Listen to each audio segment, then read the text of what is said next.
Welcome to Artcasters, episode 388. We've got Stephen Henderson today, a rare sighting of a non-visual artist. We're going to have a writer, and we're going to talk about that. I think my computer just started playing this video on the other computer that I've got. So we're going to do that, and we'll get to Stephen just in a minute. But before we do that, introduce ourselves. You can find my stuff at CoreyKerr.com. I've got an email newsletter that you can jump on that goes out occasionally, but no more frequently than once a week, usually less frequently than that. And you can get that at CoreyKerr.com/email. And Josh, where can we find your stuff? You can find, man, my brain is so bad. Anytime somebody says frequently, I think of this stupid joke from Pirates of Penzance where they where they say something about like often, like, does that happen often? And it's like, do you mean often frequently or orphan? Like, anyhow.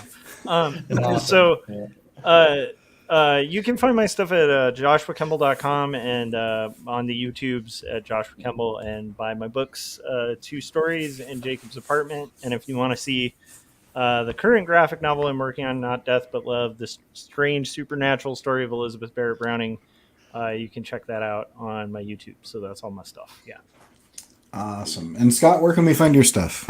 You can find first place I'd say to go is my YouTube channel, where you can see me reverse engineering classic pop culture novelties and collectibles and ephemera from the 70s, 80s, and 90s. I kind of look at it, see how it works, and reverse engineer it, and then kind of put my own spin on it. And it's pretty fun. So definitely go there and check that out. Also, you can go to my website at circbooks.com, where you can find, I've got a store there where I sell digital products for making comics, lots of tools and things to help you make comics more efficiently and better and faster and all that kind of stuff. Also, I have my own comic there, Young and the Dead. It's a kids versus zombie adventure story. Just think Goonies meets Night of the Living Dead. And besides that, I will be, if you are in the Arizona area, somewhere in Arizona, specifically if you happen to be in Surprise or you want to make the trek out to Surprise, Arizona, I will be at Surprise Comics this Saturday, which is Batman Day. So I'll be there with our guest from last week, Eric Henson. We'll be signing and doing sketches and stuff like that. And they'll also have, I think there's a few free Batman Day comics they're giving out, and maybe some exclusive Batman comics that I think some of them are for purchase. I don't know, but it's a whole day around Batman. So if you're a Batman fan, definitely come there and check it out. There's freebies and giveaways, and like I said, Eric and I will be there doing a signing. So stop by if you happen to be in the area. I love it. Awesome. And our guest for tonight is Stephen Henderson. So thanks for coming on, Stephen. Hey, you bet. Stephen is my hallway mate. So I pass his office to go to the bathroom or get a drink of water about 47 times a day. And every time I go in and bug him. And the other day, I think you said, "Corey, you're so frustrating." Did I? Yeah. And I think you said, "You make me feel like my most creative work is ahead of me and that sitting at this desk doesn't get me there." I know. Don't tell anybody at work I said that. Yeah. I think it does get you there because, it allows you to pay your mortgage and feed your family and stuff. Yeah, that's true. That's stuff, I've met a lot of writerly people who are, doing whatever it takes to pay the bills and then kind of like barely, having time to do what they want, with their free time. Yeah. So I feel really fortunate for that.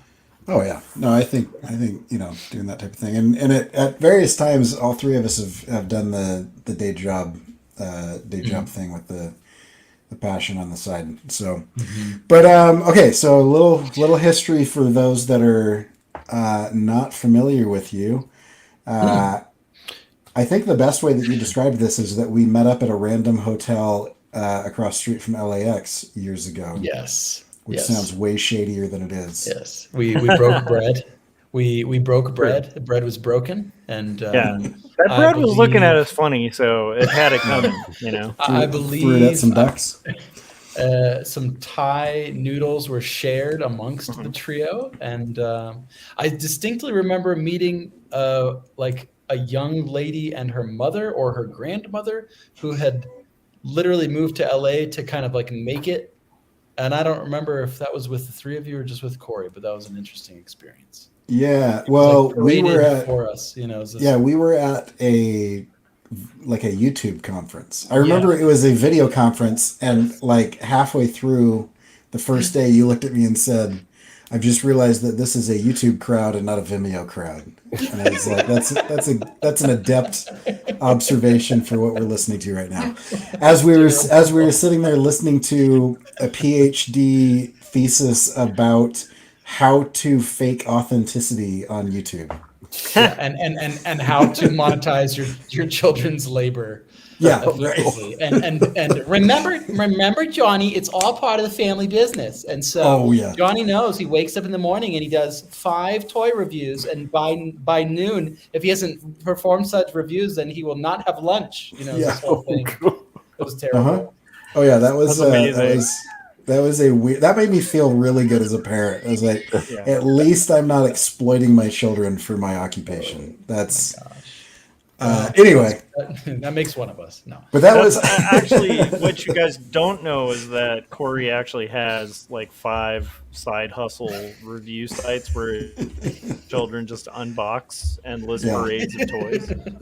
I did have Scarlett edit my captions the other day, and I paid her to do that, and she liked it. So, but I don't know. I paid her, and she's 13. So anyway, at the time, Josh and I were doing 48-hour art check, and I think that was before I joined Artcasters, and I think before Scott joined 48-hour art check, because there was a period of time where Scott was jumping in once a week with that. Was I? I thought I was. Oh, I'm thinking of Indie Review Show because I was on there once, so I'm confused. Yeah, okay. No, you came on at least once a week at the end of Art Check for the last little bit. You're right. Yeah. So anyway, and at that point in time, I was like, "Hey, Steven, I'm going to meet up with my buddy Josh. You should be on the show with us."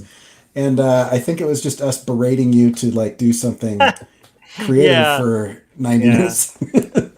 Yep. I was feeling lost and shipwrecked and all of the things and lonely. And no, it was actually I distinctly I do not distinctly remember like a word from that conversation, but I remember a few takeaways, and one of the takeaways was, Steven, you just need to schedule your time. And I was like, wait, what?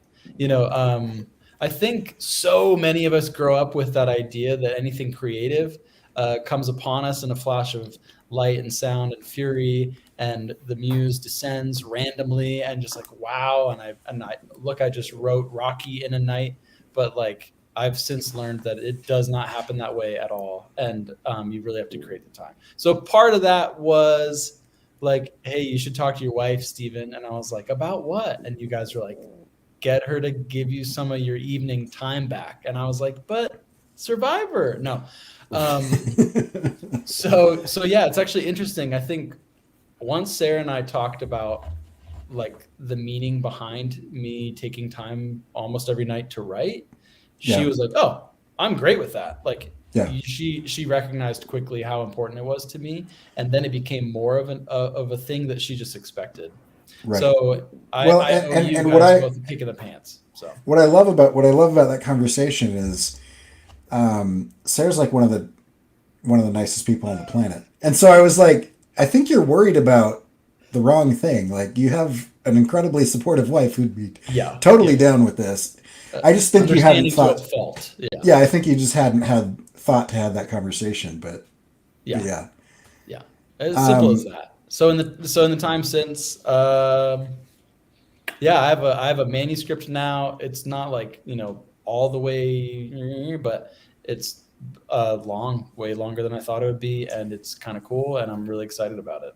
If there's a kick in the pants that we're going to give you tonight, it's that I have read like 60% of your manuscript, and it's done and it's ready to go, and it's time to publish it and move on to your next book. I know. So it's a weird game, and I've been trying to get an agent for the last little bit, and probably prematurely. And then Corey and I were chatting the other day, and he said, dude, you should probably be looking for an editor. And so yeah, that's kind of the step I'm in right now. And so I've had some good conversations and hoping it'll move forward with that. I don't know. So talk to me. Let's rewind a little bit. Talk to me about kind of that transition, because I don't think you like right after that conversation in LA were like, and now I'm going to write a book, and you wrote it solidly. Yeah. So how did you get into? Although that's a great narrative, especially if you're like, and thanks to you, Josh and Corey, I now have a manuscript. Well, you guys will be mentioned, obviously, and now Scott will be mentioned as well. Yes, yes. Everyone who has a conversation with you will be in the. Slowly, it's kind of like anything. Like, when you add a couple pounds to your frame, and a couple months later you look back and you're like, oh, how did this happen?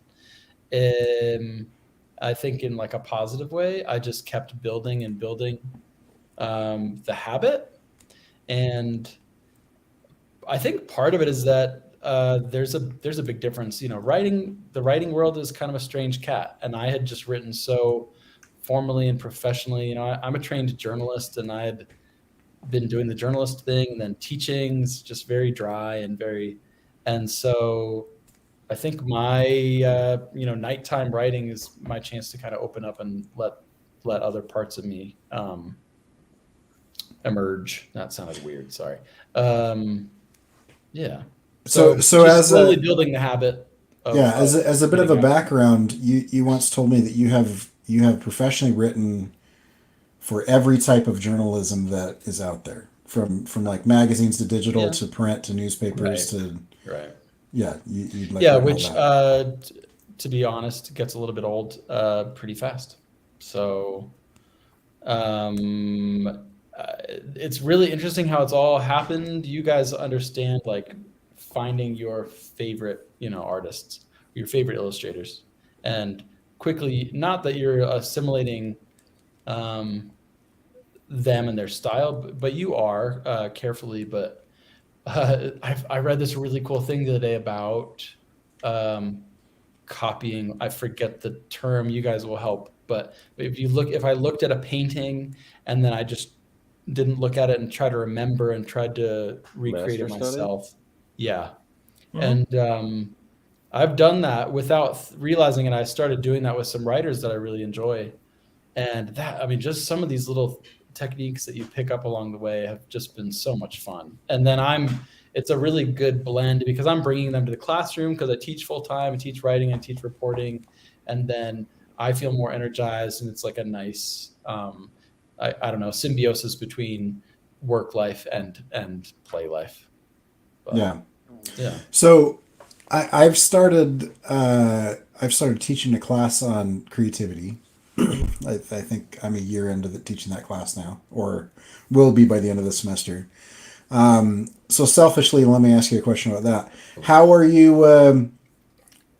What kind of habits or environment do you need to create to be able to kind of like daily or often kind of slip into that kind of state of like, now I'm not a journalist, I'm going to write for a different purpose? Yeah, for sure. How do you kind of focus in on that creativity? Yeah, a couple things. Firstly, I'm an evening person creatively. So like in the morning, it's just classic, not a morning person, but I'm also not really a night owl. I mean, my wife is going to bed right now and she's just like, what are you doing awake? We are supposed to be dead. And so it's that kind of prime evening time, like right after the kids go down. That's my magic time. And it's weird because I'm a musician, and if I'm finding myself doing something musical at all in the evening, I find myself having my most creative work musically happen in the evening. And if I'm humming something while doing the dishes, I'm just adding all this extra stuff, and I'm like riffing, and I'm like, whoa, that was cool. What did I just do? And it's this evening thing that happens for me. So I've figured that out for myself. I think that's number one, is just I've realized, okay, that's prime time for me. And then, funny enough, back to the dishes, I'm the cook in the house. My wife bakes she's really good at it. She cooks the occasional thing, but I love to cook. I come home and we kind of have like family party every night where I'm cooking, we're talking, and maybe there's music playing, and we have 4 little kids and they're dancing. There's literally a dance party happening. But anyway, I'm cooking, we do the whole thing, get the kids down, and then it's me doing the dishes. And dude, in this day and age, me doing the dishes is like the best break I can get from my phone. Mm-hmm. And I have amazing, just breathtaking ideas come to me as I'm doing the dishes, because my subconscious has been working on some bit of writing that's just not working. And I'm doing the dishes, and then bam, and my wife will come into the kitchen. She's like, hey, I have a question. And I'm like, shut up. And I am like rinsing my hands and running to my notebook, and I'm like, bullet point, bullet point, bullet point. And I'm like, okay, what do you need? So that's become crucial for me. Half of my book is filled with thoughts that came to me at the kitchen sink. Yeah. And then the other time is like in the shower, mowing the lawn, whatever. But like if I'm in the shower, and I've thought so many times I need to just do this like tomorrow. I need to have a dry erase board or a marker or whatever in my shower. I've heard of people doing that. Because I like more often than not, I come out of the shower and it's the same thing. I'm toweling off and I'm like, I need something to write on. And hey, honey, I'm like, shut up. Like, so there's a lot of just shut up in our house. No. There's a lot of me like sprinting before I lose like 3 really good bullet points. And one bullet point is like an entire chapter. One bullet point is literally me changing one word in a sentence I was thinking about. And the other bullet point is like how to connect 2 big themes. And that's a shower. And I'm just sprinting out of the shower. And, there was a funny interview I read about Weird Al, and Weird Al's wife is like, oh yeah, I'm past him in the house and he's got this like 1,000-yard stare, and I'm just like, zip it, because he is like in the zone. He's like walking to the piano to like do something. And so I've just found like it's really important to just keep up with those habits. If we start eating takeout as a family, then I'm screwed. So the guy David Peterson that draws Mouse Guard, he has a piece of tile on a chain and a grease pencil in the shower, and so that's how he does it. What were you gonna say, Josh? Oh, I was just kind of curious. So, like this kind of swarm of ideas that are kind of hitting when you're doing kind of mundane activities. Was this as intense, like when you hadn't been doing your nightly work habit, or has it kind of born out of that? Yeah, they've come together 100%. Awesome. And Hemingway, I guess, was the type, for example, he would be writing, and then he would say he would never write everything that he was thinking. He would save some. I have a writer friend, a wildly successful dude who he writes every other day, and on his days off from writing, he's just thinking and processing and kind of stewing. But yeah, it's not bullfighting and drinking. Right, exactly.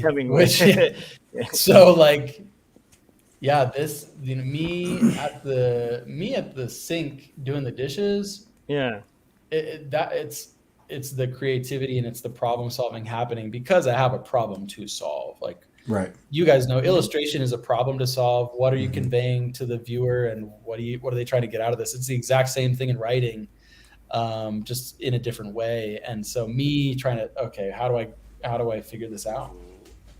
But yeah, you're saying some things that kind of match with a pattern that I've noticed in my master's. I did a little bit on the effects of boredom on creativity, and there's been like scientific studies that show that 2 things that you're doing are actually adding up to that kind of gestalt moment, that aha moment.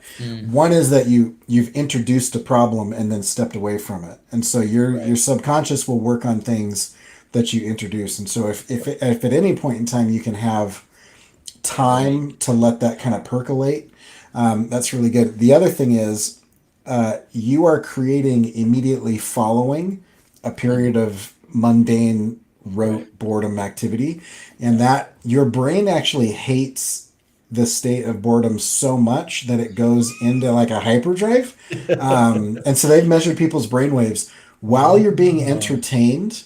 You have actually fewer brain waves than while you're unconscious. Yeah. Right. Yeah, but if you're thinking and working on a problem, that level of brainwave activity is still less. It's more than sleep and it's more than being entertained, but it's still less than when you are what they call restfully awake. And so if you're not falling asleep, your mind will actually go and find problems to solve because it hates the state of boredom so much. And so most people don't allow themselves to sit in that boredom long enough to engage the creative faculties because it's so uncomfortable that people nowadays are they will only be bored for moments, and they'll immediately, switch to something that numbs that switch over into that creative state. And so, yeah, that's fascinating. Tell us. Oh, go ahead. Yeah. No, I just wanted to say, like you mentioned your class on creativity, and we've talked about this. I just, every time it's brought up, I feel like it's something that needs to be taught is a terrible word, but it's something that needs to be mandated across universities, across public education, across just like get this in people's brains from an early age. Like it is okay. Mundanity is okay. Boredom is okay. Like your brain will work out stuff that it needs to work out. Like oftentimes if I have some email I need to respond to that's kind of, sensitive or important, I will read whatever it is, and then I'll just leave it for several hours. And then I can always say, sorry for the slow reply, but my brain has kind of worked it out. But yeah, sorry, you had a no. I think that's great. I was kind of because I've read a much earlier draft of your book. Actually, Scott, while we were in Creative South, Steven's book is the one that I was working on the cover, those thumbnails that I was doing. Yeah, that's right. Yeah. Yeah. And I was kind of reading through that in between sessions and at the airport and things. It's very nice of you. It was very interesting. It is. So the reason I bring that up is because why don't you give us? Do you have an elevator pitch of like what the book is? Because it's an unusual book in its format because it is not nonfiction and it's not fiction and it is mostly autobio. But it's also nonlinear, and I wouldn't call it stream of consciousness, but it feels a bit ethereal in the flow of it because you're jumping forward and back in time into different parts of your life. How would you describe that book? So I grew up in a house full of impressionistic art, if that helps. Mm-hmm. Is Mary Cassatt an impressionist? I'm not sure. Josh, I think Cassatt was one of the impressionists. She was friends with Monet, right? Yeah. And I for whatever reason, I'd like draw creativity back to that stuff. I don't know why, but that's like my parents' favorite style. So we had all these prints, and that's really what the book is. It's super impressionistic. I started out kind of mimicking a bunch of my favorite authors and their essay styles, and then it morphed from that into kind of standalone essays with some blending and some interweaving. So it's kind of a narrative of tales. They're a bit interwoven. Some of them are not at all. And I have I wrote a little thing a while back that was part of a pitch that I never used, but it blends anxiety, wonder, love, and compassion into new meaning, and explores the alluring intersection of neuroticism, water, acts of God, and the current state of our death-obsessed culture. It's weird. It's weird. The core of the book, I think, is probably like undiagnosed anxiety. manifested through a lot of weird experiences I've had and strange trips and physical trips in the world. And yeah, it's just odd. So yeah, that's but accessible, hopefully a little bit of fun, and hopefully gets people to kind of reflect on their own existence. You know, I'm surviving a hurricane in the book. I'm A cowboy. I'm a cowboy doing all this stuff. I'm sailing a sailboat down the East Coast. We literally bought an old sailboat and sailed it from New York to Maryland, and I should have died several times in awful ways. You know, I'm surviving Disney World with the family. So there's a lot of like really accessible, just modern day suburban life stuff, and then mixed with like really weird experiences that most people will never get. So yeah, I feel like I have to do some of them justice. Like when are people going to buy a boat and sail 1,000 miles? Most people are never going to be able to do that. Even an old boat, they just don't have the time or the know-how or it was crazy how it kind of fell into our laps. And so kind of doing some of those stories justice and helping people kind of experience another life and yeah. I would say a good way to describe the book is it's kind of like getting to know someone. Yeah. Because as you become friends with someone, it's not like they say, I was born in 1980 and when my parents were in college. You don't get like a sequential narrative of their life. You get like, oh, that reminds me of a story, and that reminds me of a story. There's like themes as you kind of go. And yeah, reading it feels like we're like getting to know Stephen, which I think is kind of an interesting thing because sorry, go ahead. You came from like the East Coast, which is different than me because I grew up on the West Coast. You were in a little bit of an affluent situation, and then at times lived in the middle of like Montana ranching, like poverty or Panama right. And so it's been a very eclectic kind of building of to get you to this point. And so these little stories kind of feel like if I didn't already know you, I feel like I would know you the way I knew someone in person, where it's like, oh, I didn't know that so-and-so lived in Panama. That's kind of interesting. You told me a couple stories about, this dude that he met on a horse one time. Well, because stories are so strange like that because we don't go around saying like, hey, I should tell you about this one time, this thing happened. Can I tell you about this thing? Like, it's rare that we get the right opening. Yeah. I don't know, maybe sitting around a campfire is a different version of that, but I don't know. It's weird to have an opening to kind of bring something up sometimes. And it's a very collaborative shared experience when you do get into that mode of storytelling because one person will tell a story and that always 100% of the time spawns more of the group telling more stories. It's like, oh, you said a word that reminds me of a story for me, or I had an experience like that, or the feeling that I felt as you were doing that triggered a memory where it was totally a different situation, but I had a similar reaction, or like we relate to each other in this collaborative kind of storytelling way. And that's what I feel like the book feels like, is it feels like I'm, I said the word horse and then I heard all about, this weird fishing experience that you had as a cowboy, It's funny because I have this manuscript pulled up and it's just really odd. And I hope that the oddity catches people off guard a little bit. I think, not to rag on anybody particular, but, my wife gets recommended books by friends all the time, and some of them are fantastic, and some of them are just absolute doozies, but they're on the bestseller lists, and you walk past them in the airport, and so it's fun. I want to create something that's different, and who cares if it sells any?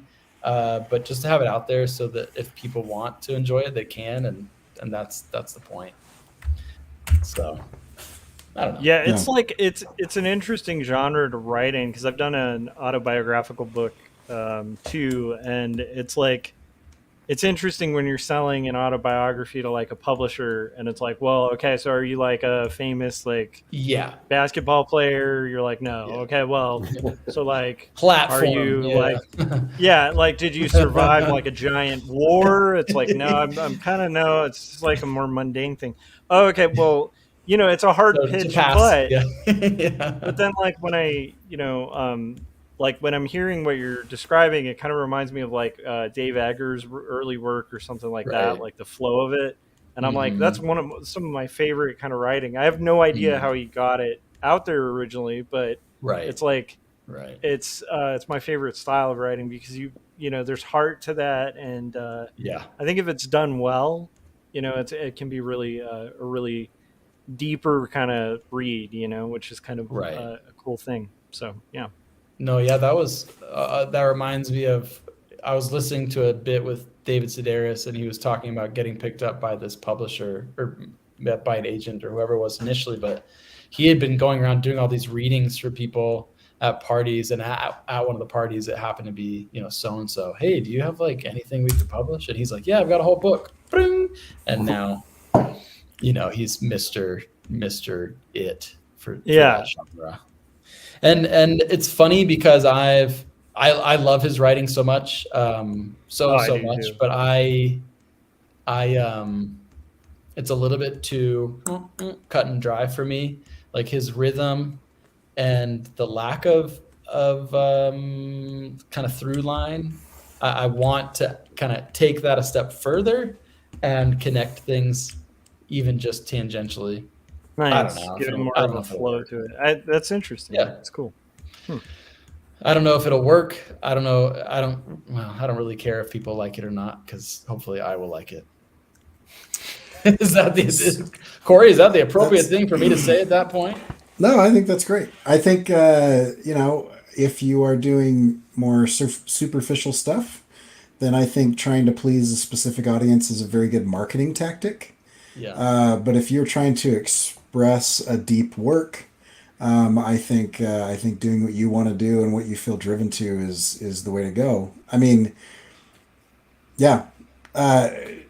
Stephen and I were just talking about Chuck Palahniuk's newsletter. He's got a newsletter called Plot Spoilers, and where he just said, "I will never tell anyone what Fight Club is about." And he talks about all these books that are on the surface about something very obvious, like a Fight Club, but as a deeper thing, it's the writer trying to work through or express something that they're struggling with, or something unsaid, or something like that. And the whole time I'm thinking, as I'm reading through that, there is no logical market for, I'm going to do an entire book about like multiple identity disorder mixed with toxic masculinity, violence mixed with just a really ultra violent kind of like philosophical book. Like there's no way to pitch that weird, strange book, and yet I think it hit because it was just the book that he wanted to write at that time, and that lands with people more than the type of thing where it's like, I'm gonna try to read the market and I'm gonna look up some charts, and I'm gonna see like where I think the trend is, and I'm gonna like this isn't match that a year from now. This isn't you doing a romantic vampire novel 10 years ago. You know what I mean? Like you aren't doing like fanfic versions of popular properties. Or am I? Or are you? Exactly. Yeah. No, I loved Chuck's piece. That was fantastic. And after I was like, oh crap, how surface level am I? How day-to-day pedantic, whatever. And then I was like, oh, okay. A couple of these pieces that I really, really like, I think they do that. And then the other ones, I'm like, yeah, it's time to it's time to tweak some things and throw some stuff out. I don't know what that's like visually. Is there a corollary there? Is it like, I drew this, this frame and really, it's really about my relationship with my mother. Like, what's that process like for you guys? I think we all write as well, and I think that that process is probably more in the storytelling, and whether those are actual words strung together in the dialogue or in the captions box, or whether it's the choice of what you're drawing in those panels. That still probably comes through in the writing. Yeah. I mean, Josh, your book, Two Stories, being autobio, you had to decide. I mean, it was. This is your life, and you're jumping back and forth in time. But there's a ton that you didn't say. There are events that happened, tens of thousands of events that you chose not to put in that book. So I'm assuming your selection process was something similar. Like, does this fit or not? Yeah, I mean, it was based on just like a typical kind of hero's journey arc, but twisted version of that. But yeah, it was like, there's a genuine like through line of like a couple of topics that I want to kind of hit on in the book. And so everything is kind of framed around that. But what you were describing about like kind of writing something and then I guess later on takes on like a different meaning. Is that what you were saying, Steve? Yeah. I've had that happen more often. Yeah, I've had that happen more often with music, weirdly enough. Like where you'll write a song or something, and then it's like 5 years later, I'll be like, oh, that was about this thing at the time. Like I had no idea, because I was just making up stuff that went along with the music. But yeah, it is interesting. I don't know. I haven't had that quite happen.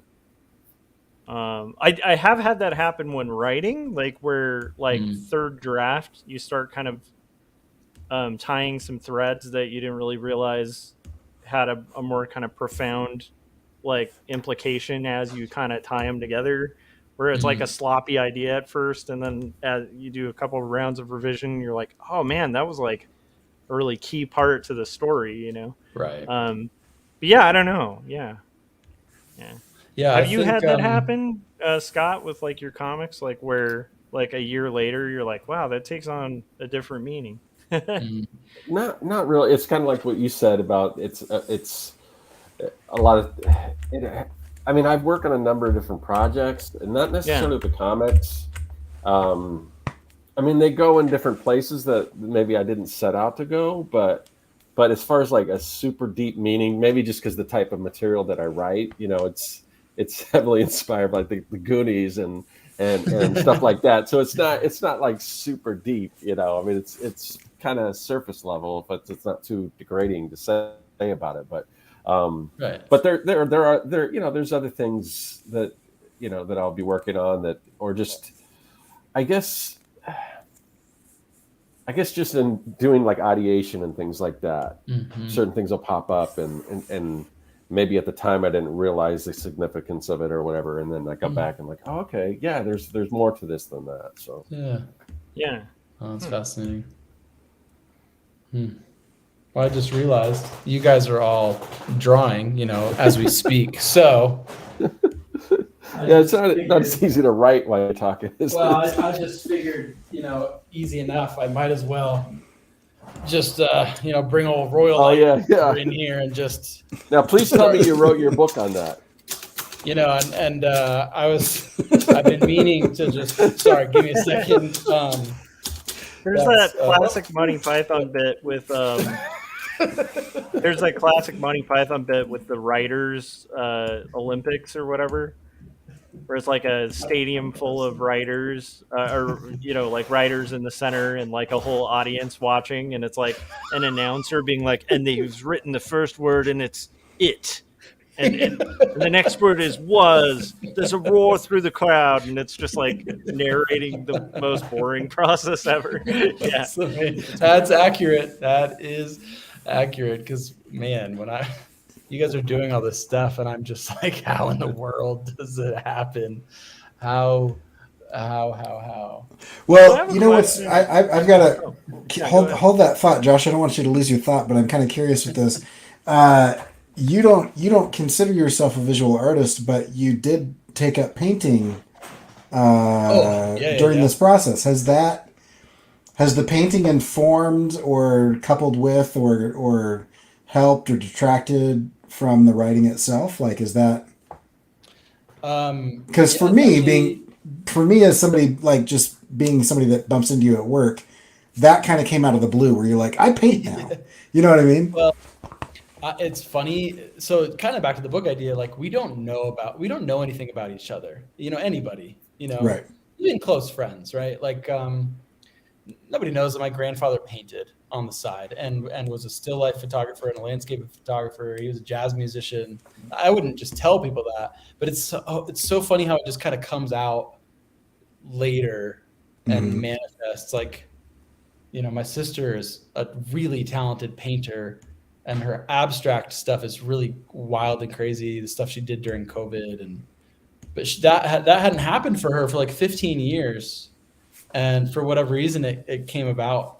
And for me, I think it was just the COVID. It was literally my wife loves to tell a story of coming down to the basement, which I had this back bedroom. Here's a tote of acrylics that are now out here. And I was stuck on these meetings all day, and I came up one morning and I was like, hey, do you have that giant soup ladle? And she's like, what are you talking about? And I rummage around. There it is. It's this old copper ladle.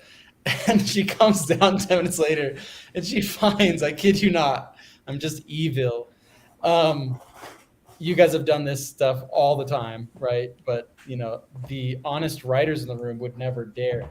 I had hung my phone from a soup ladle, which was hanging on a canvas on an easel, and you just saw me like nodding my head, and my right hand is over here painting like all day long on these stupid meetings during COVID. And so yeah, soup ladle and the phone. But anyway, I think that they run in the same track, like just overall creativity. I think a lot of it I owe to you, Corey. Just like, hey, Steven, you're an adult and you're also allowed to still be creative. What? I am? Yes, and you should be. But you should be. And you've kind of beaten that back into my system. I'm the kid who grew up without like live television for 10 years because apparently a storm broke the family's TV cable one night when I was like 7. Lots of air quotes there. And it just mysteriously couldn't get fixed. It's crazy. And so we had like same old DVDs, VHSs that we got tired of. And then we graduated to DVDs. But we were so stinking creative. Like we filmed movies and we made stuff and we did crazy stuff. And we were just so creative all the time. And that just dies. It just really gets beaten out of you with life. And so, I mean, hats off to you guys for like doing it, for staying the course. And I don't know. That. So I don't know. One question, Steve. After you've been kind of engaging in all this creativity, like, have you found that it's slightly addictive once you kind of have like the habit set? And then I was going to ask a second one, which is like, how long did it take you to start developing it as a habit, would you say, for like writing? So yes, and a long time. And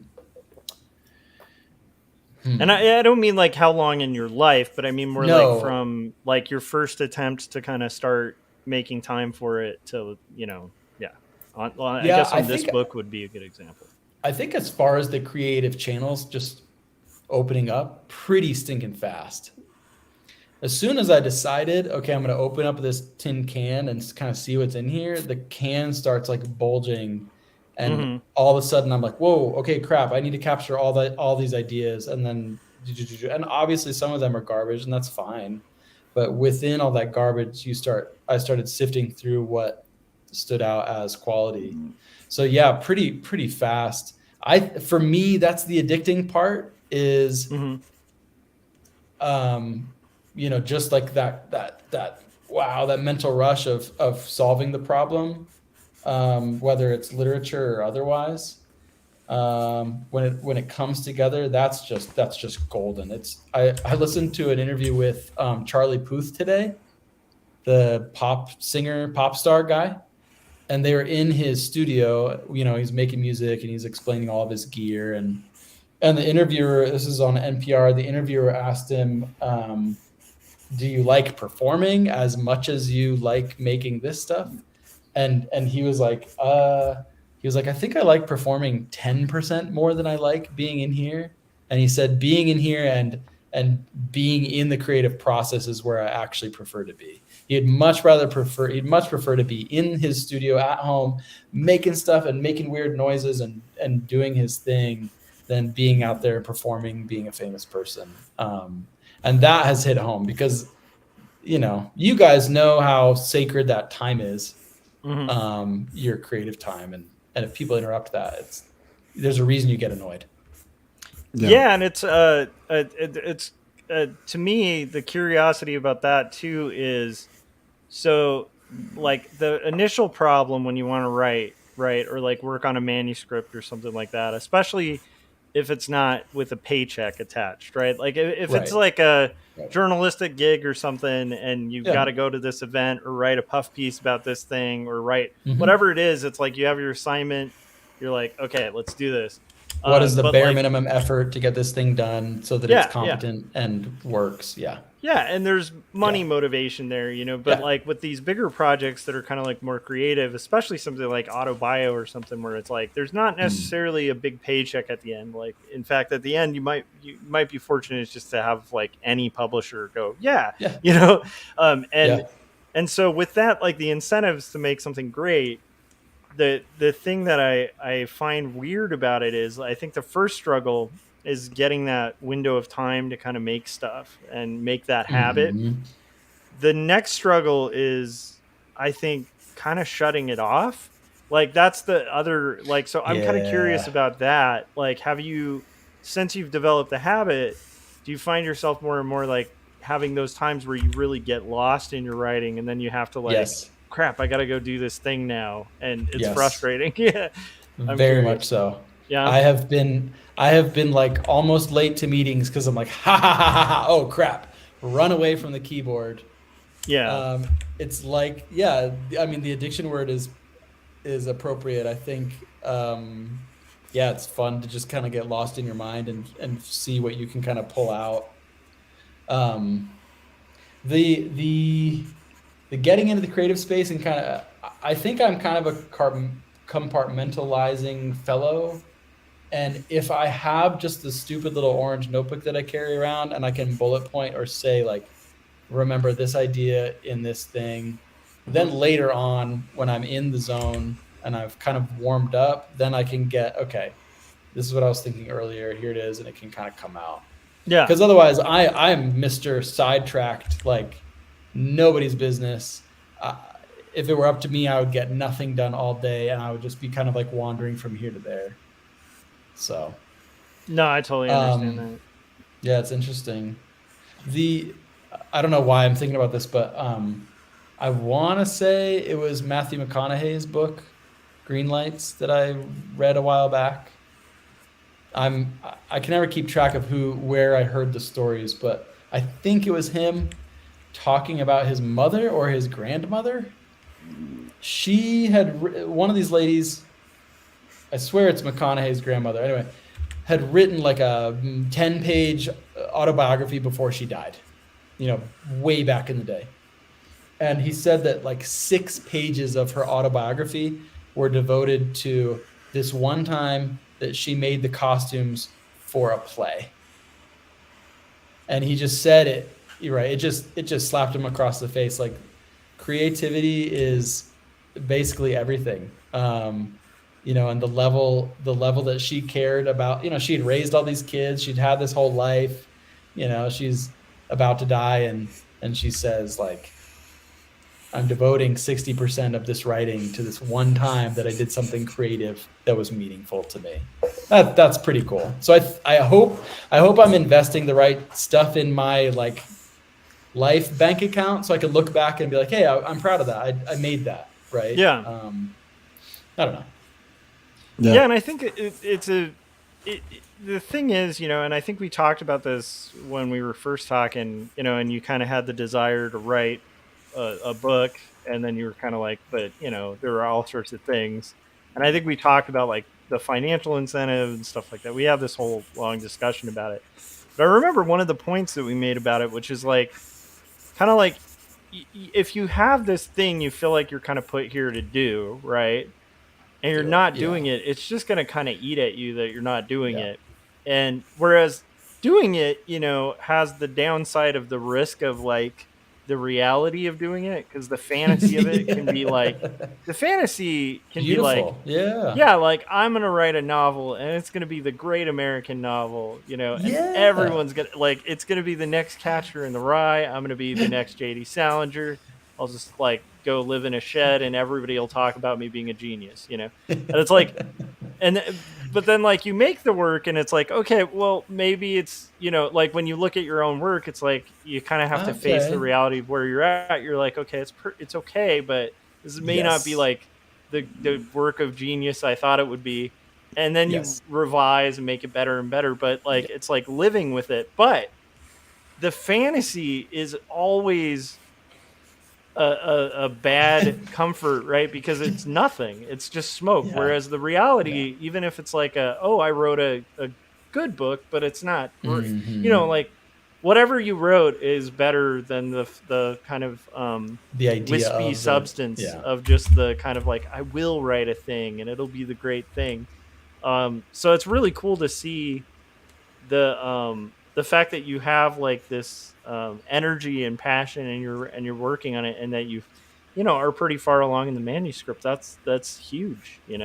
That's a huge step. It's better than like the smoke excited. of the idea. Yeah, for sure. That's awesome.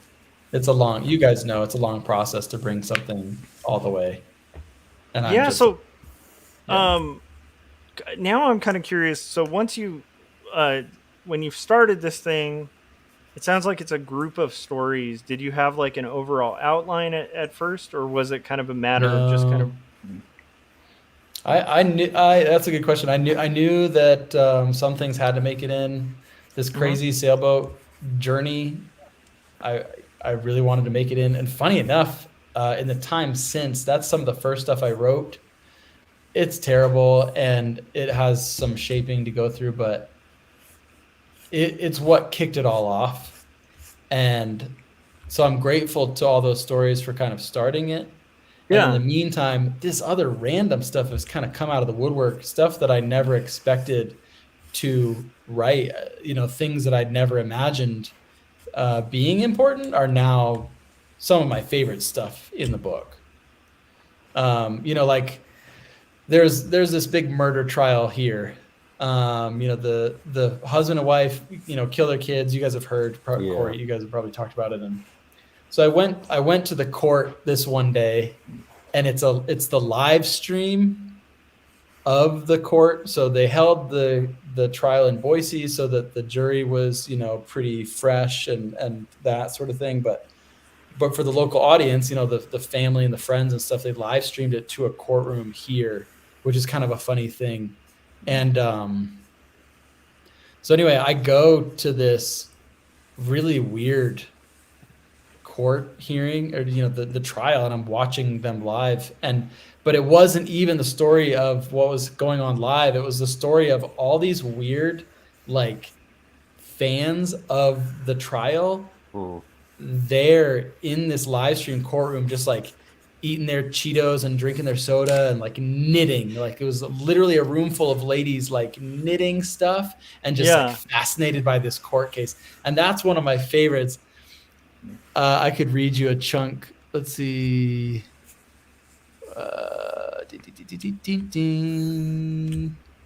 Sorry, I have to scroll.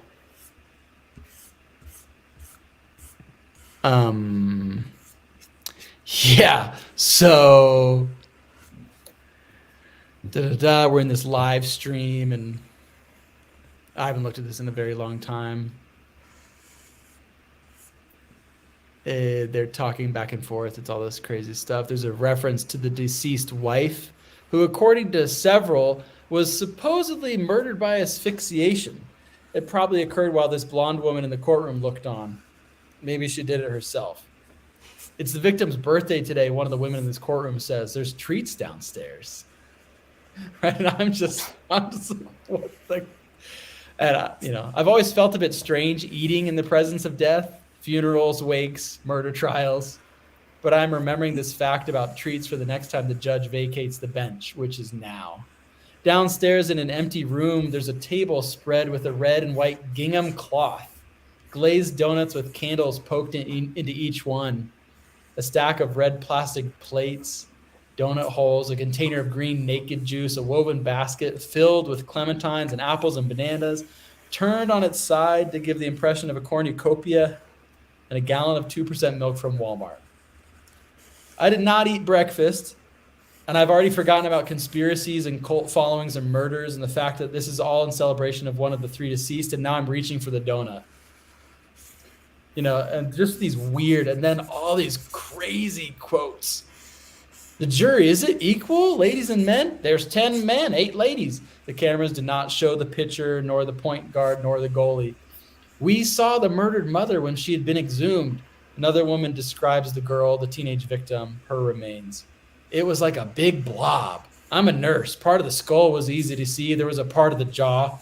They were in a bucket, weren't they? Yeah. It just looked like dirt and rocks. And then when they uncovered the bucket, they uncovered the skull. They had dismembered her so severely. Everything was in teeny pieces, and then everything was burned.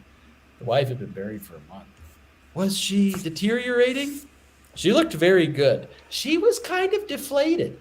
She was out of the casket. There's all these voices. There's like 15 ladies just talking over each other. It was the weirdest experience. Weirdest. And I just left and felt sick, and then I went and wrote about it. So anyway, Great though. It goes from, so anyway, my point is, you never know where it's going to go, and that's been kind of the fun of it. That's awesome. But that whole experience is so surreal. It's yeah. I like the juxtaposition and the focusing on the foods too, like in just stark contrast to the contents. Yeah, it's amazing. It was a bit macabre. Yeah. Yes. So what's your plan moving forward? This is the part where I'm trying to introduce me just saying, finish it and start your next book. Yeah. My next, I'll talk about my next thing that's kind of on my horizon. Mm-hmm. I met a producer. I was on this trip. He's like, "Yeah, I'm a producer. I've done like ran HBO stuff and and we're talking movie ideas, literally around a campfire." And I told him this movie idea, and he was like, "Whoa, I actually really like that." And he goes, "You should pitch that to Owen Wilson and Ben Stiller's production company." And I said, "Oh, okay. Do you have a contact there?" And he said, "Yeah, I do." So anyway, I have some funny film ideas that I kind of want to delve into, but in the meantime, I'm in that weird phase where I'm like getting editors possibly. I literally have calls next week to see how much these people charge and if they're cool enough. Some of them have worked with really, really big name people, like household name people. So that's kind of exciting, but they might charge me like a second mortgage to read my manuscript, which scares me. So that, and then if the editorial part doesn't really pan out, then I'll move forward with more of myself editing and then keep pitching for a time, and then we'll see where it goes from there. Absolute worst case scenario, I self-publish the thing on Amazon or get an indie publisher to pick it up. Either way, it will be out there. and Corey's gonna hold me to some deadline, but I'm not gonna let it. I'm just gonna say, no, bro, Chacho, no.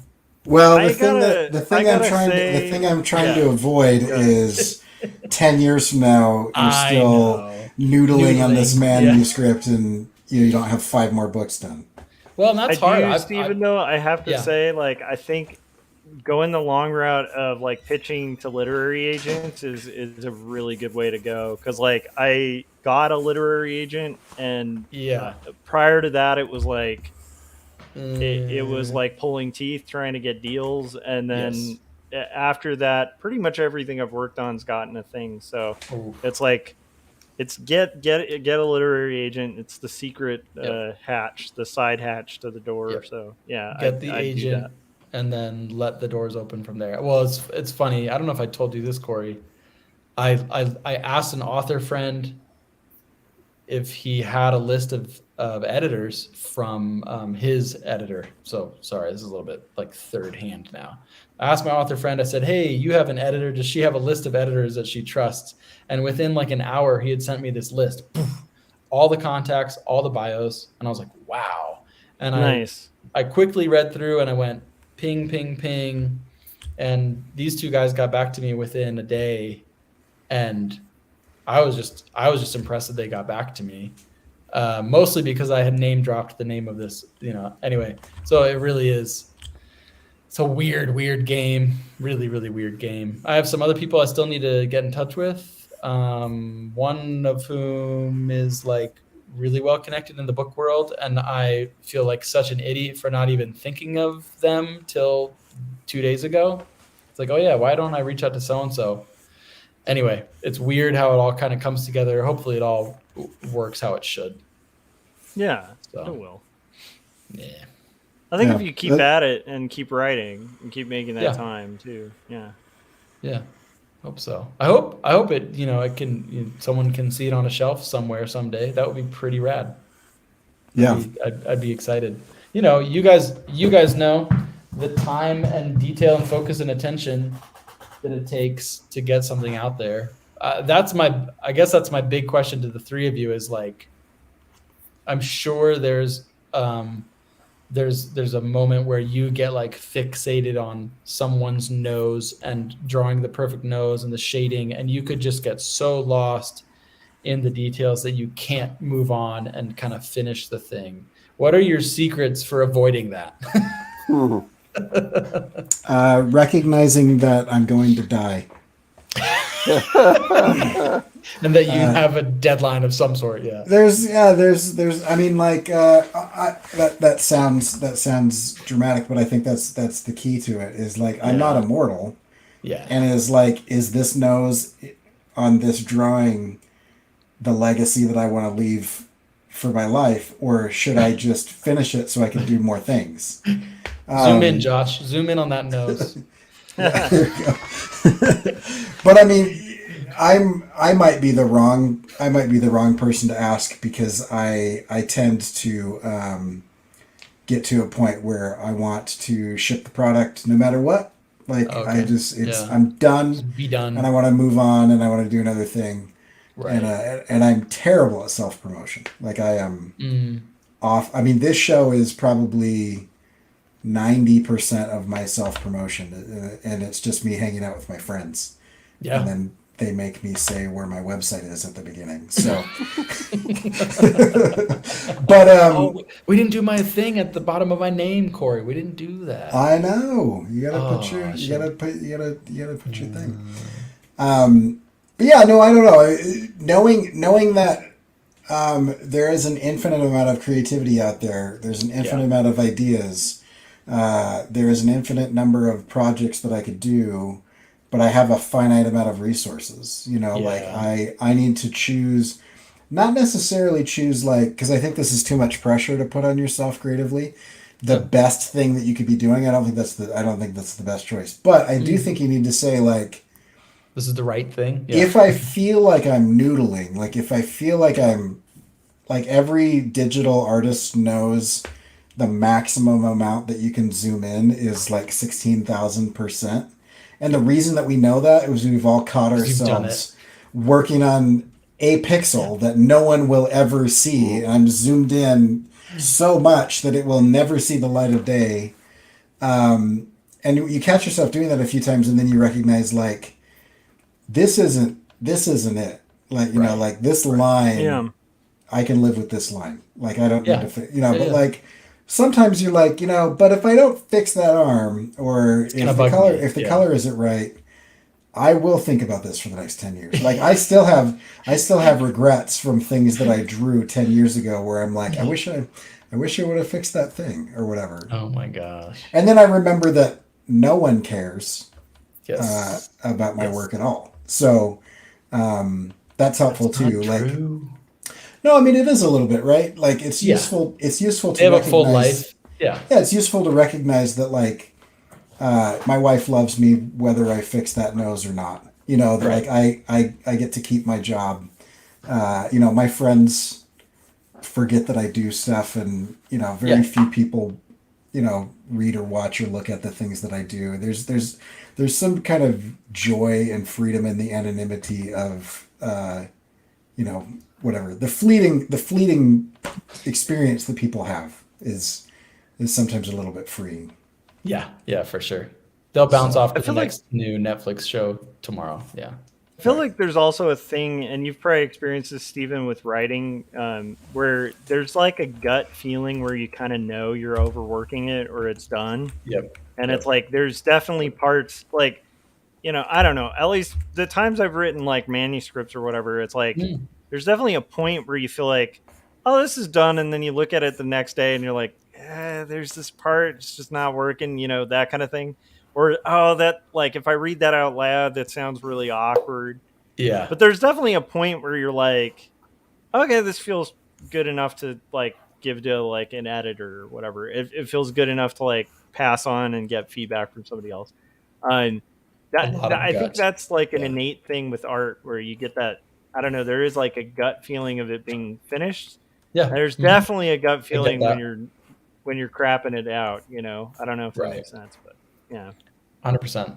No, last Because night I definitely feel guilt when I like if I were to finish a page or whatever and just pass Yeah. by something that really bothered me, the next day I would wake up and be like, yeah, that's not possible. Like Yep. I can't pass on that. Yeah. I know the feeling. I was gonna say last night I was listening to a chapter I had written. I like got the weird computer British voice to just read the text to me, and I was like, oh, okay, we're moving along. And then I thought it ended. Oh, shoot. It went on for 3 more sentences. And it was so good. Okay. You know, I've taken a break from it, went back, and I deleted those last 3 sentences and was like, okay, it's done now. But it took, one more listen to be like, oh, no. It's not done. Yeah, and that's interesting too, because with visuals, often changing your view of it will change what you've been blind to. And so Right. like I tell my students all the time, like, flip your canvas, get up and walk 10 feet away from your computer, like stand on a chair, like take a picture of your screen with your phone and then look at it at your phone. Like oftentimes you will see the things that you missed by viewing it through a different perception or a different angle or a different thing. So yeah, that's interesting. One author I just read recently, he prints everything out in a really random font. Mm-hmm. You know, he's been typing in like Times New Roman or whatever, and he prints it out in something weird. And just printing it out in a different font helps him see it fresh, which I'm gonna start doing. I'm gonna start doing that. That's an easy thing to do. Yeah. So Yeah, that's interesting. I like that. I love that. Yeah, it is hard with writing though. It's like I have a thing I'm supposed to be like adapting, and I've pushed off like week after week because it is insanely time consuming. And then once you get into it, like more so than art, I feel like writing, I think once you kind of get in the zone, like you blink and like hours have just disappeared. It's a very like sneaky thing, like how much time you can lose to writing, like not in a bad way, but it's just it's hard to kind of measure, you know. 100%. I cannot quantify the hours spent or the micro minutes. So in addition, I also can't do it in a meeting. Whereas Corey can sit there and like shade stuff, and I'm like, you cuss. I wish I could cuss and do that during a cussing meeting. And I'm over here just like thinking about things and like, it's weird. So yeah, it'd be hard to write and do a live stream whilst writing. She walked carefully into the bedroom and slipped out of her nightgown. Easy, Josh. So I did have this question because I don't want to say that I'm actually working on a book, but I have written random scenes of a book and I have a basic thread. I've filled, I don't know, 20 or 30 pages of a notebook. But like, it is a drastically different experience than drawing or animating or anything, because it is like when I'm doing any of this, like I can throw on some music, I can whatever, but like to get the first few, I watch a show or I can talk to people or I can do it in meetings or during church or whatever. But if I'm like, but when I wrote the first few scenes, I was literally waiting to pick up Scott from the airport, and I was at this weird hotel that was like a Hard Rock Cafe thing, and it was like this maker space with hotel rooms on top of it. And I just said, "Hey, can I get like a booth or whatever?" And I locked myself in this like soundproof room. Yep.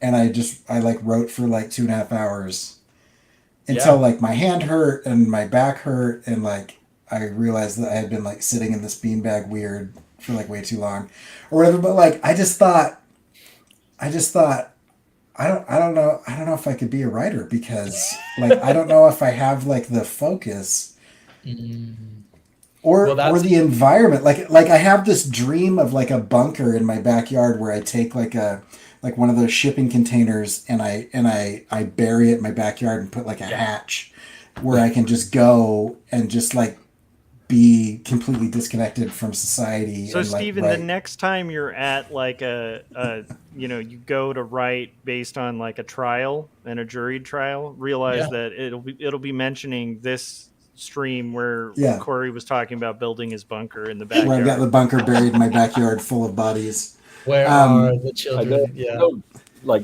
Josh will be doing a live stream or something, and I'll want to tune in, and it's like, oh, but I'm writing right now, so I can't do that, and I gotta wait till he's streaming or something when I'm drawing. Right. No multitasking. Well, it's funny, the focus thing, because I'm undiagnosed many things, but I'm totally ADHD, but one of the hallmarks is that I can hyper focus. Mm-hmm. Like I am diagnosed, and yes. Are you? Yes. So it's funny because I'll be in some like 3-hour meeting or whatever, and I'm just like zoom the whole time, and other people are like, man, this sucks, and I'm like, oh, I'm hyper focusing. And so I can do that in my writing if I get into the zone, and like if I'm listening to music or headphones or whatever, and then I'm just in it, and then it's late and I'm like, I don't want to sleep, I need to, it's wild. And then there's the other times where you just don't focus at all. It's just like a million things going through your brain. It's like, that was happening today. I was jogging and I'm listening to this podcast, and then something else got in my head. I'm like, this podcast has been going on for like 15 minutes and I have no idea what anyone said for the last 15 minutes. That is my life. I'll do that, but I'll go back and discover that I have been writing the weirdest nonsense. Like I have just half a page of like, they're English words, but you can't call them sentences. Yeah, or whatever. The few times I've tried to listen to like very lyrically heavy music or like podcasts when I'm writing, I've definitely had those times where you look at your page and you've written like the entire lyrics to the song or like half of the conversation you're listening to, and you're like, what am I doing? Like, I'm supposed to be writing. I'm not going to say who, but I read some very long diatribes by somebody who was on Ambien and didn't go to sleep, and just like, yeah. and it was like, it was like, what is Fuzzy this? twinkle times, special happy times. I was writing years ago, and I probably should have been asleep a long time ago. I'm getting better at getting enough sleep, but for most of my life I haven't gotten enough sleep.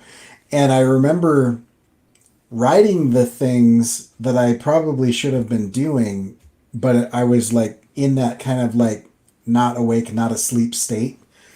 And all of a sudden I was very aware that I was about to pee my pants. And then I looked down at the paper and it was like, I should go to the bathroom. I should, it was like my subconscious was like, hey, idiot, you have things in a body that you inhabit. Like, we have the same subconscious, Corey. Hey, idiot. Yeah, right. Oh my gosh, I love it. Oh, that's interesting. Yeah. So, so what? So we kind of talked about that. I'm kind of curious if you were to give me some advice, if I wanted to make progress on this book. You know me pretty well. I can't do it during meetings. I can't do it, at the dinner table with the kids, knocking around. Yeah, my short book class, they have to write a book in the next 6 weeks. Yeah. And one of my favorite writing coaches, she just says, burn through the first draft. She says, if you can, go somewhere, lock yourself away for 3 days, and just, even if it's, she says, even if it's really, really sketchy, paragraph here about such and such, subsection about a whole chapter about just like go crazy. And in smaller ways, that's been what has really helped me in my writing, is to really just let it burn and do not stop. And if you can, just give yourself like a day or 5 to just like blast away every, I don't know if that looks like a long weekend, if you can stagger it somehow, but that's my big advice. I'll tell you what it should have looked like is, I think I wasted that canoe trip that we went on. And just sitting there drawing, yeah. Cause I drew, Yeah, but like, and it was good. And it was, I've been in kind of a creative slump and a bit of a spiral, the last month or whatever. And so it was helpful for just like, getting away from electronics and people and sitting in the woods, hoping I didn't get attacked by a bear while I was pooping, that type of thing. Yeah. Oh, yeah. But I was thinking, like, while everybody went off and, I was probably the least in shape person there. Not probably. I was the least in shape person there. Well, and I was so wounded, so no. Oh, sure. Yeah. You were wounded. You still went on a 17-mile hike after we paddled upstream for 6 hours. So I don't know how wounded you really were. But I mean, like, while everybody's doing that, I took a nap in my hammock and I watched the water and I drew a really intricate picture of a log. Like I could have written then. Nah, it wasn't the right time. But I wonder what I need to do, because I do think I have an interesting idea, and I do think that it has a moment that will pass, that if I don't realize it in this physical world, it's going to go find somebody else to do that for it. Yeah. It's really funny you say that, because I quite literally found a piece of writing this morning where this phrase stuck out, and it's a new piece of writing, and it's this phrase that is in my book, and I thought, oh crap, because like we've talked about that kind of universe, like, hey, if you're not going to do anything with this, I'm going to give it to somebody else. Right. And just one phrase, and it kind of got me spooked. Right. And so now I'm like, okay, we're going to do this thing. We're going to do this thing like right now. Like we're going to go. It's like, I cannot see any more phrases from my book in some random piece of writing. No, it's not okay. But yeah, that's my big advice, is burn through the first draft. again, I've done that with short pieces. Like some of my favorite essays I've ever written or chapters have just been like, shut up, everybody go away. And then sometime in the middle of the night, I'm like, haha, it's done. And it feels so good. The ones that I don't like the most, or the ones that I like the least are the ones that I've been kind of like fiddling with for months. Yeah. Those are terrible. Those are just absolute garbage. And I need to just delete them. Okay, this is what we need to do. I've decided, and you're gonna have to do this because I've decided it already, so you have no agency in this decision. Emergency powers? Are you invoking emergency powers? Is this martial law, Corey? Yeah, this is just I'm Martial so I've become very comfortable doing the type of creativity that I've fought really hard to be comfortable doing. And it's been a good 10, 12 year fight to get to that point. Oh no! You're gonna suggest a creative swap where I start drawing and you start writing. No, that's a good idea. But you can still write. Let's hit the water. Let's get out and do. I need to hit a lake and get out into the middle of the lake and then just be there for a few hours with a notebook, and then we can paddle in afterwards. Yeah. Without my kids crawling all over me, because usually when I'm on the water, I've got a 2-year-old or a 5-year-old like using me as a jungle gym. That's my life. Yeah. That is my life. We'll have to talk to our wives and see. Here's the other one, and by all means, the other two gentlemen are always invited. We have access to a cabin literally in the woods by the river here. So if you ever make it to this corner of the universe or planet or whatever you want to call it, there's literally 4 queen rooms, and it is a no Wi-Fi cabin in the forest by the river. Yeah. And if you just need to, we could just go there, and and you guys can do whatever you do. Yeah. Awesome. We keep That'd be saying pretty we're gonna get up there sometime. So yeah, I just got a new kayak that has yet to hit the water, and I'm really excited to get it. I spent more on this one than I normally do. Ooh. So yeah, it's a Wait, nice another kayak, Corey? Well, I sold the 2 folding kayaks that I bought when I was too weak to lift a normal kayak because of my shoulder. So Corey, I don't know if I told you this, but this is actually not really a show where Steven was the guest. He was actually joining us to do we were going to do an intervention and talk to you about Steven is the kayaks. last person on earth that is going to tell me to stop buying watercraft. That is accurate. There are 3 canoes in my yard right now. Oh my goodness. It's bad. It's really bad. I like it. You guys buy canoes and kayaks like I buy guitars. It's just, Also those. Yeah. No. Yeah, that's a guitar acquisition syndrome is a thing. It is. I just got a new one a month ago. It's bad. Guys. Okay, I've got. Wait. Oh, look at that. Facebook Marketplace. Okay, my favorite instrument, because I'm not a musician and I'm classless and tacky, is the banjolele. That's my favorite one. Have you played a banjolele? Yes. I played a banjolele in Nashville that was made out of a coffee can, and it sounded like you were feeding a ukulele through like a bad 1920s radio, but it sounded that live because the paper label on the coffee can was old enough that it was just a little bit loose. So you got kind of a little bit of that buzz. Oh, it was awesome. And then I'm like, I know 3 chords and I can't play anything and I have no rhythm. So I put it down. But I almost bought this really cool. I still regret not buying it. But okay, I have one last question and then we'll wrap because we're at almost 90 minutes.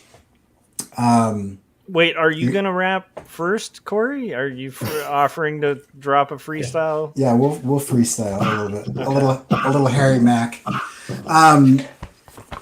What does success look like for this book?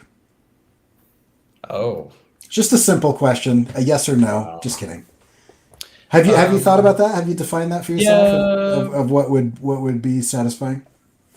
Well, it's weird. Like as a writer, you have like all these little shoulder angels, and I have like my pissed off writing teacher from grad school. I have my mom. I have a mentor who's a Pulitzer winner. I have my wife. I have someone else who I don't respect.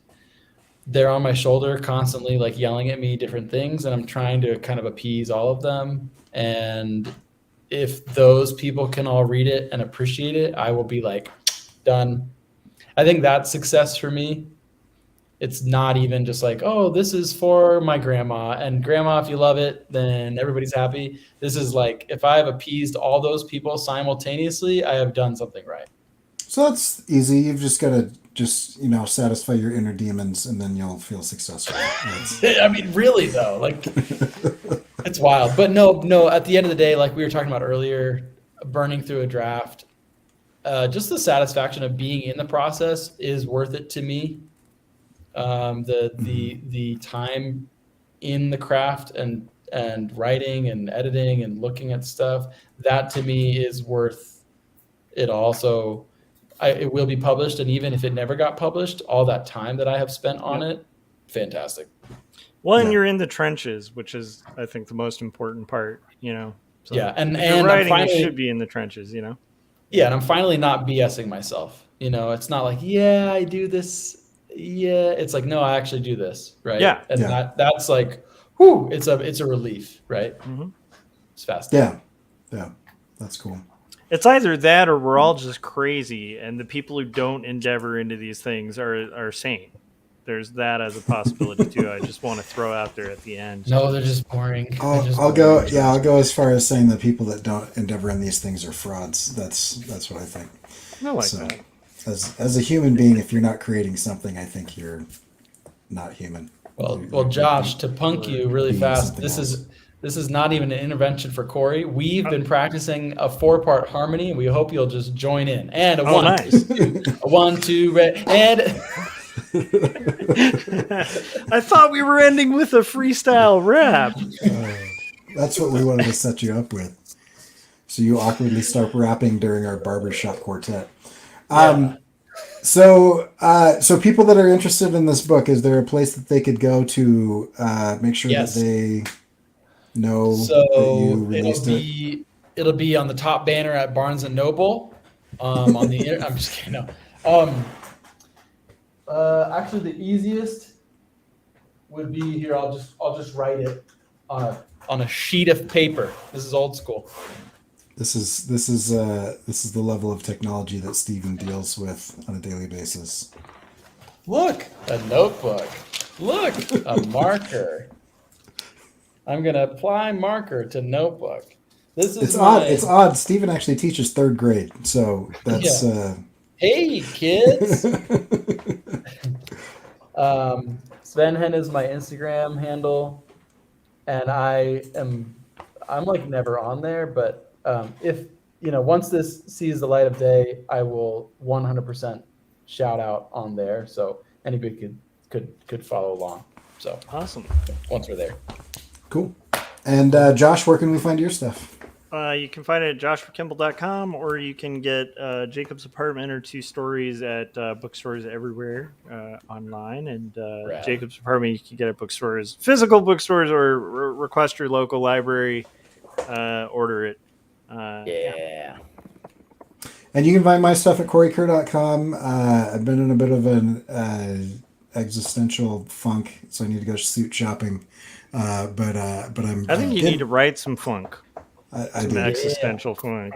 Yeah, I've been getting back into it. I'm realizing as I am teaching this intentional creativity class that I think teaching is really healing for everything that I've been dealing with, because the break in between semesters has almost directly aligned with me just being like, and now I'm not an artist anymore, or something. So I don't know what's going on with that, but talking about creativity with people is really helpful. Anyway, if you want to hear, watch, or read my weird pontifications on the doomed society of things and see the transition that I'm now going to be doing much more hopeful stuff, then jump on my email newsletter. Wow. or subscribe on YouTube or whatever. Yeah, I've got a direction I'm taking things that I'm going to try. Interesting. Yeah. I didn't know. That was Oddly enough, if you It's a new hyperfixate one, on if you hyperfixate on the end of society for a year, it's really depressing. Yeah. So, and I keep stating that I'm an optimistic person, and I was like, I should be an optimistic person instead of trying to convince people that I'm an optimistic person. So I'm going to do the harder work of not being a cynic and try to find some of those things. I think it's way more difficult, I'm finding, to balance that line of hope but not trite, cheesy, kitsch garbage. So anyway, there's more where that comes from eventually. I don't know what I'm doing with my life. But anyway, you can find it at CoreyCurry.com, whatever it is. Scott, where can we find your stuff? You can find my stuff on my YouTube channel, CircWorks Art Labs on YouTube. I got a bunch of cool stuff up there. If you're into comics, there's a bunch of tutorials and videos and things on making comics. If you're into reverse engineering retro artifacts from the 70s, 80s, and 90s, there's videos on that. You can also go to my website at circworks.com, where I've got digital tools to help you make comics. I also have my own comics, particularly Young and the Dead. It's a kids versus zombie adventure story. Just think Goonies meets Night of the Living Dead, total throwback to the 80s. And then,